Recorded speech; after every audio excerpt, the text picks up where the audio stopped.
You like you're ready to rock and roll? Jason, you're kind of slouching a little bit. Yeah, sit up. Yeah. Story of my I got life. this pillow behind me, that's why.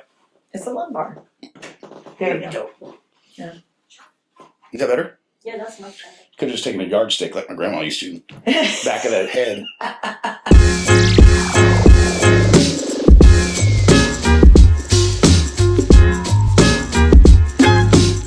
Welcome back. We took a little hiatus for winter and freezes and everything else. But not from selling real estate. Not from selling real estate. So brings us to session 8. And we're going to do a little bit different today. We're going to actually talk about why the team model in real estate wins and the leadership shift, that every agent faces eventually, being stagnant by themselves and the benefits of being on a team and what you get with being on a team as opposed to being a single agent. Yeah, I won't forget you when you were a single agent, and I remember it was approached to you and it said, "Hey, why don't you start a team?" And I remember you coming to me and us having that conversation, and I was like, "Oh, I don't know," because you're so good at being independent, and now fast forward seeing the growth and the synergy of having the team dynamic, it boosts us in our business.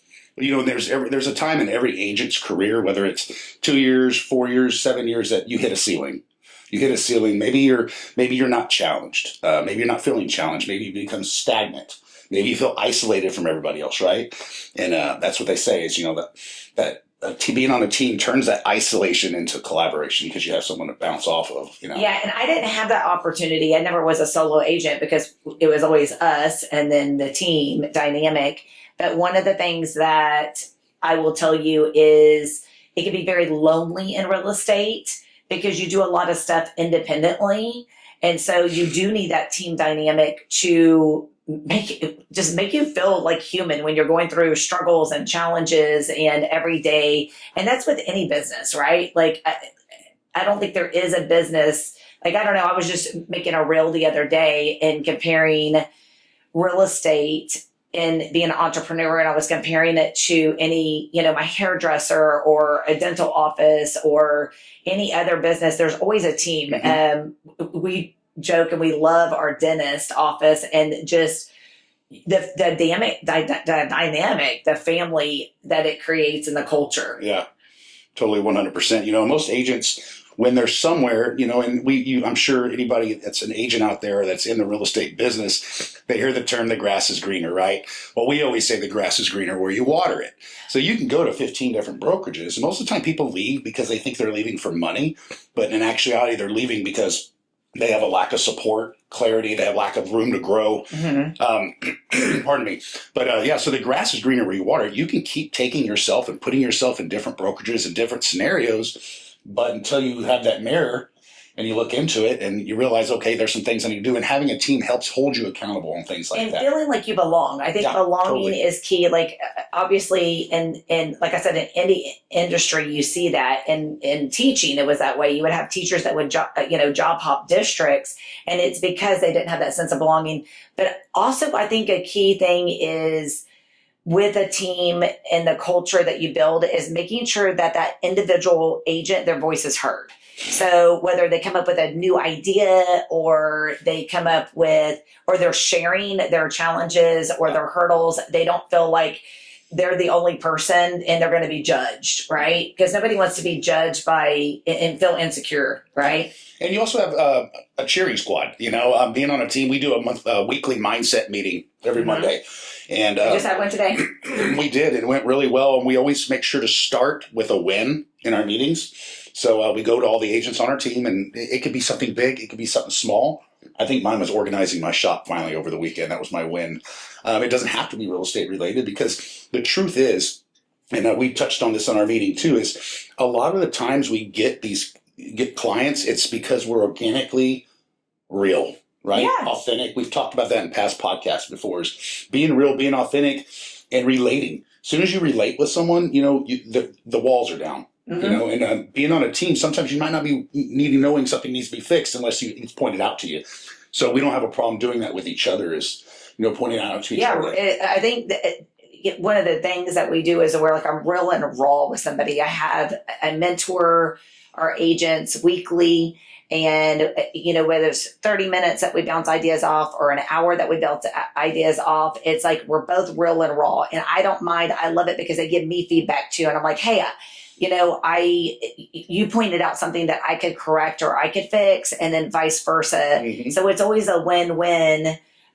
Even like, we had an agent sharing today and she was saying, I think this is going to be an epic failure. And I'm like, but we're winning, right? Because we're learning something in this opportunity of maybe that she didn't reach the client that she wanted to, or the conversation didn't go the way she wanted to with her clients. Yep. Yeah. And wins, wins aren't just closings. A lot of times as agents, we think wins are like, oh, I got a closing, I won, but they're also have a lot to do with progress, because you feel good when you're making progress, right? Or consistency, or seeing your business grow. Those are all wins. Yeah.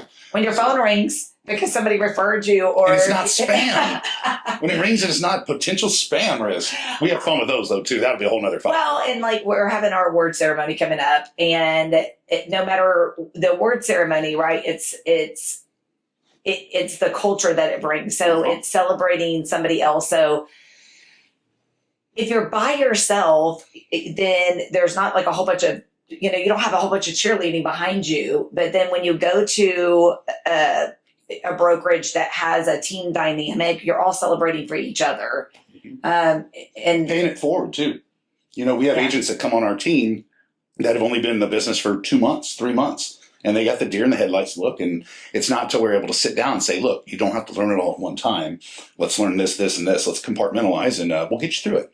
And it kind of takes the stress off, but it's sitting there and paying it forward, because at one point we were all new agents, right? So, and this is primarily today is directed to real estate agents. I know we always talk about real estate in general for potential clients, buyers, home sellers, and stuff like that. But today we're primarily talking to the agents out there that might be having a hard time, right? That might be having a hard time or feeling like it's a struggle bus. It's a struggle bus. I think with me, like probably one of the biggest hurdles and challenges is is the social media, right? Now we're in this AI, now it's all AI, and do I go that route? Do I not go that route? How do I make connections? Is it authentic connections?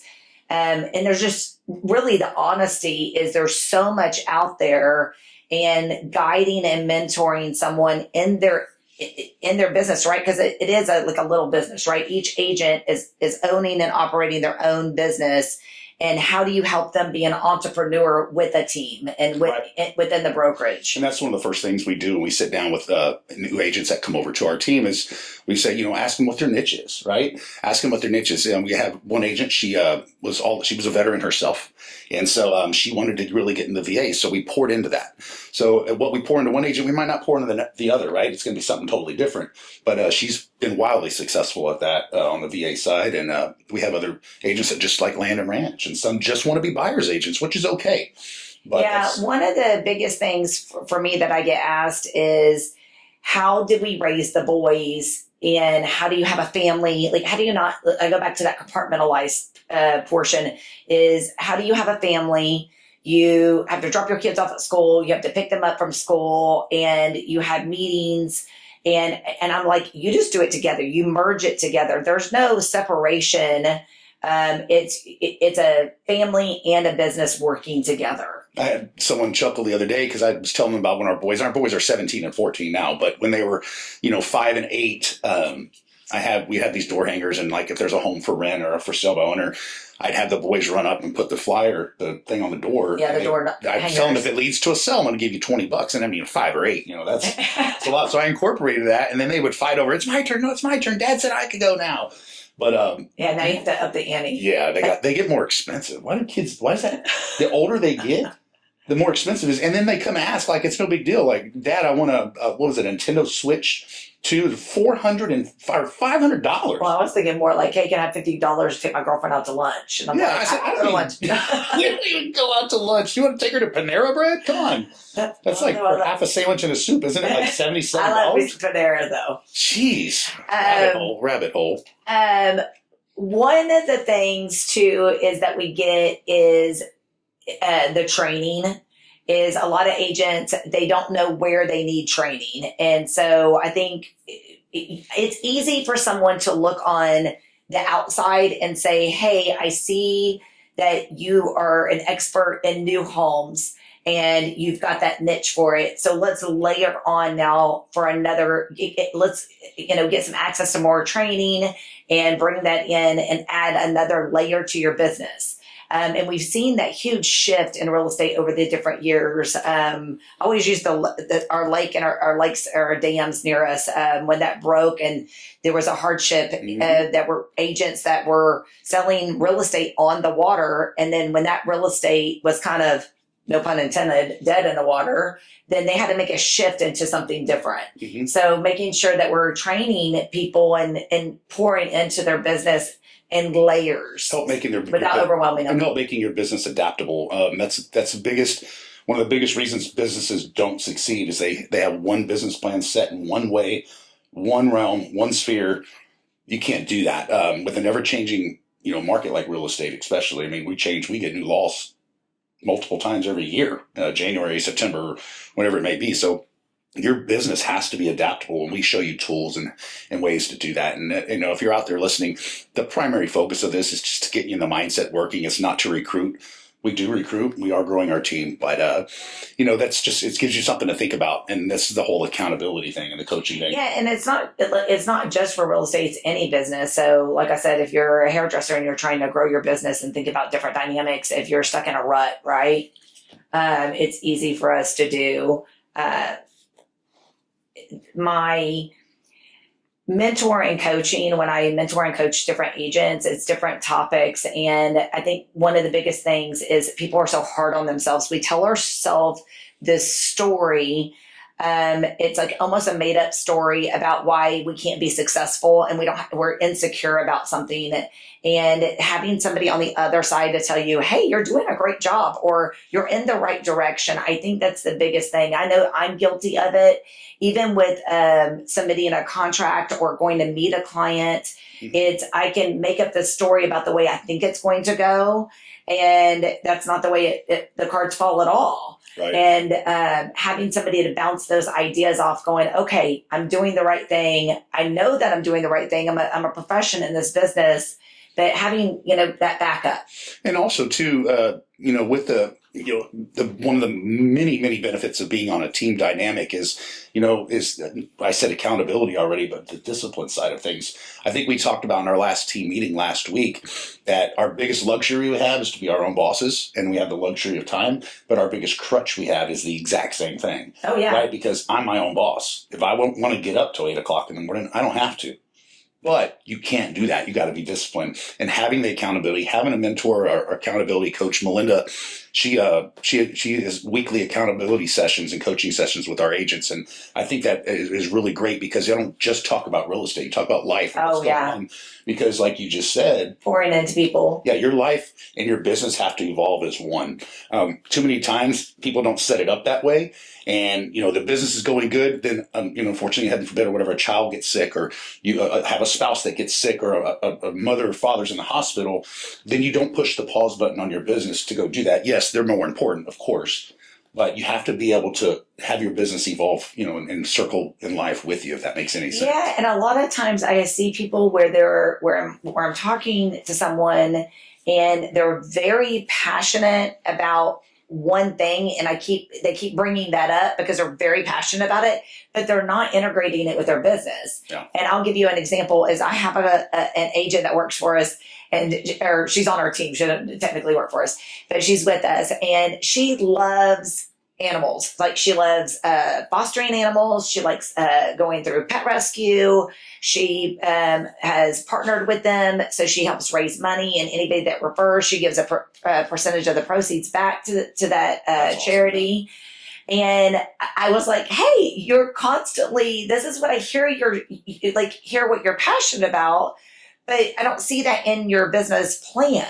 So let's merge those. And then, they always say, I talked about it today. Yeah, but I don't know what they say, a phrase about we always have fun when we're working, and it doesn't feel like we're working. If you love what you do. If you love what you do, you never work a day in your life. Is it? Yeah, and I want people to feel that way, because I feel like if you don't have that purpose on the other side, and you feel like you're just waking up to go oh, I got to film a video, or I got to go do this checklist. I got to create this Canva flyer. If you're going through that checklist and it's not something that you're just overly passionate about and you're not merging it, then you do want to hibernate. You don't want to get out of bed. Your productivity levels are going to go down.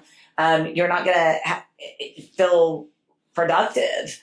And then you kind of just start backtracking, and then your business plan falls apart. But you can limit your growth too. You can be a sole agent for as long as you want. And there's many solo agents I know that are extremely successful, are friends and mentors of mine in this business. So not saying if you're going to be a single agent, you're never going to be successful. I'm not saying there's that. lots of people that are single agents. Yeah. Some people work better, individual. Right. But I've also on the same side seen people come over to our team and they didn't know they were doing it wrong for so long. And there's no right or wrong way, but they didn't know they could just tweak some things. And by having our meetings and people sharing, and there's that word collaboration again. Mm-hmm. By collaborating, they're like, you can just hear their light bulb go off. And it's like, all I need to do. And then I've had people come back to me and say, I tweaked it after hearing so-and-so say that. And I was doing it wrong the whole time. All I needed was a little tweaking, a little finessing.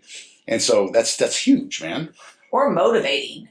I know with me, a lot of times it's the motivation. It's like, I put it on the schedule, I have it planned, but like the motivation behind what I need to do. Like, do I need to sit down and take some time, carve out some time to, one of my, right, we all have these strengths and we have these weaknesses in our business, Mm-hmm. and what we're great at, and then what we kind of put off.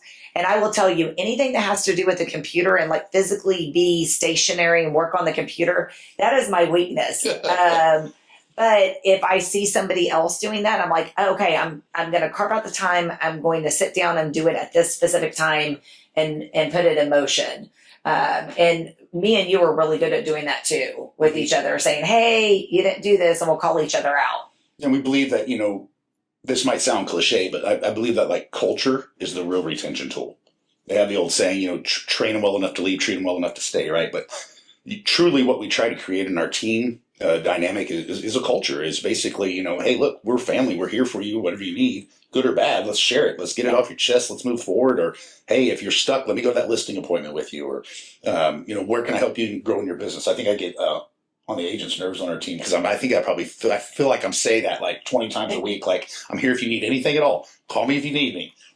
Well, part of that too is making sure that someone, oh gosh, I lost my train of thought here. Help me out here. On what? In regards to someone that it needs a self-starting, self-motivating? Yeah, like I guess. I need that extra push. Yeah, I just think part of it is like when you're on a team and you the sense of belonging and being a part of something. It's like it's inside. Like it's not just, hey, I'm going to work, or this is what I'm doing. We're human. Humans. It's already known that humans thrive in community. Yeah, we have to be a part of something else. Like you were going back and you were saying it's not all about money, and it's not all about, yes, we have to pay our bills. Yes, we're working for a reason, and we have a certain salary that you have to make. But people stay at companies for a reason because of that culture. People stay. We've been at the same brokerage because we are almost part of this culture. 12 years, yeah. And there is a sense of belonging. We know that if I come in, I guess where I was getting a hiccup on is I know that if I come and I'm in just a moment of distress because real life is happening, right?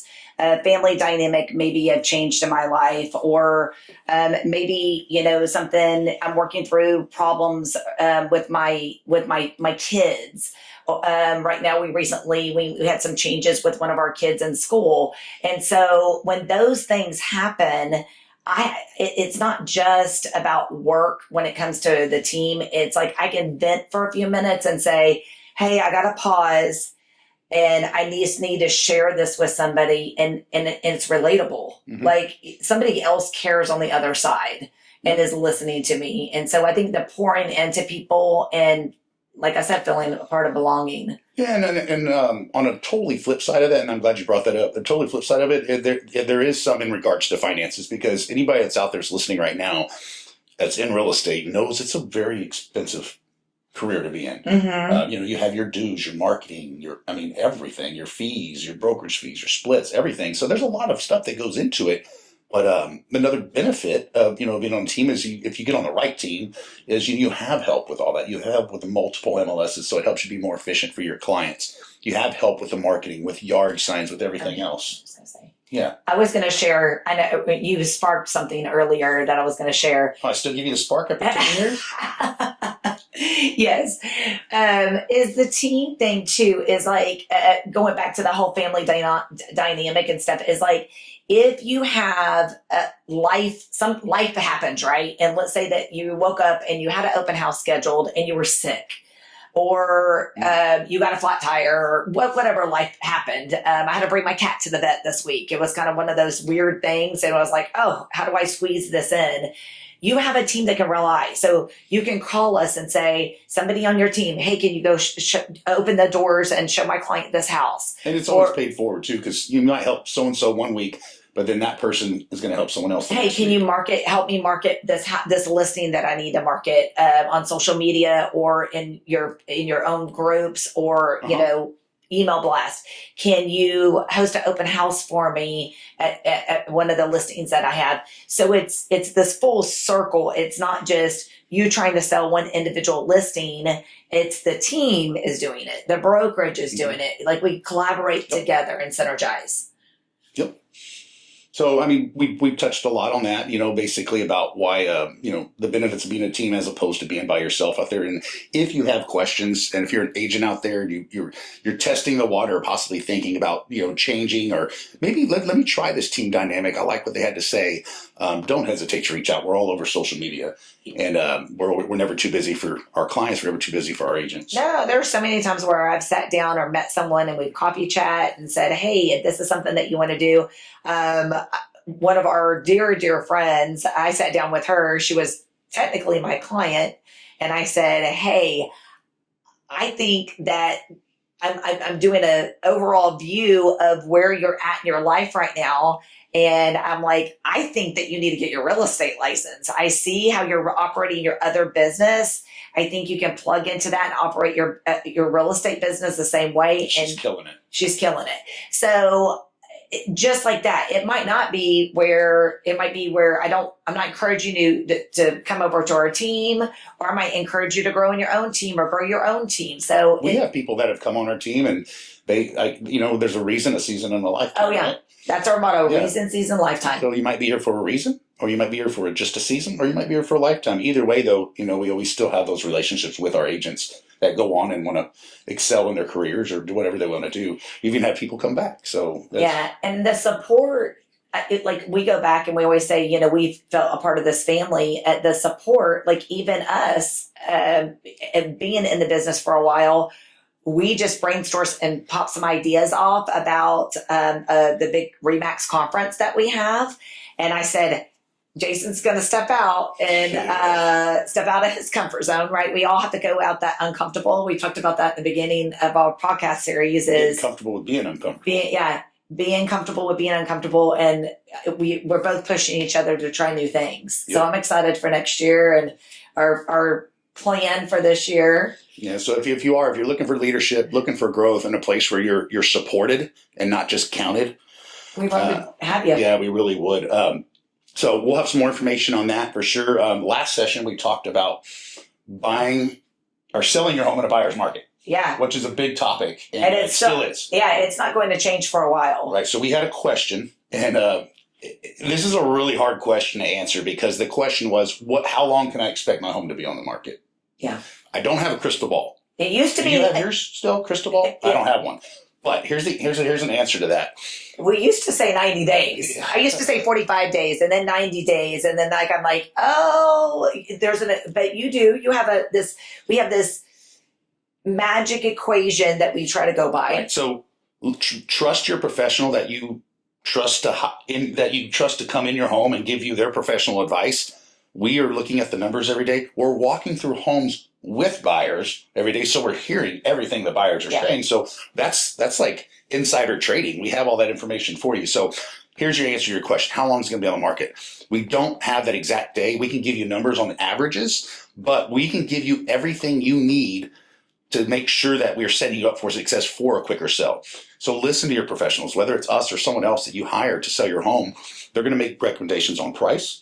They're going to make recommendations on things you can do, like curb appeal, things you can change in your home, neutralize paint. The list goes on, right? Landscape. Those are things we will never ask you to do something in your home that's just going to be you throwing money away. So listen to your the professional, trust them. Well, They and want to sell interview. it too. And I will say, I'm going to throw that in, interview several. So if you're thinking about listing your house, interview several agents and listen to the key points and see what everybody has to say. Ask them. I tell people that on listing appointments too. I say, look, if you're going to interview other people, I totally respect that. But then I give them a list. Make sure to ask them this, and this. Like, how many MLSs is my home going to be listed in? Yeah. What kind of advertising and marketing are you doing on my home? Yeah. And how long you been? Just ask them all those questions. And if you don't like their answer, give me a call back. Yeah. So, but we want to thank everybody again. This is something special to us that we really enjoy doing, and I hope that everybody out there listening is taking something away from it in one way, shape, or form. Yeah, we're just here to help people grow. We love the questions too. We and love pour into people. Yeah, we have people message us. I've had people email me. It's great. So we're going to keep doing it as long as y'all don't get tired of us. Yeah. So. Well, I haven't gotten tired of you yet. No, I still give you a spark, apparently. We love you guys. Thank y'all so much, and we'll tune in for session 9. All right.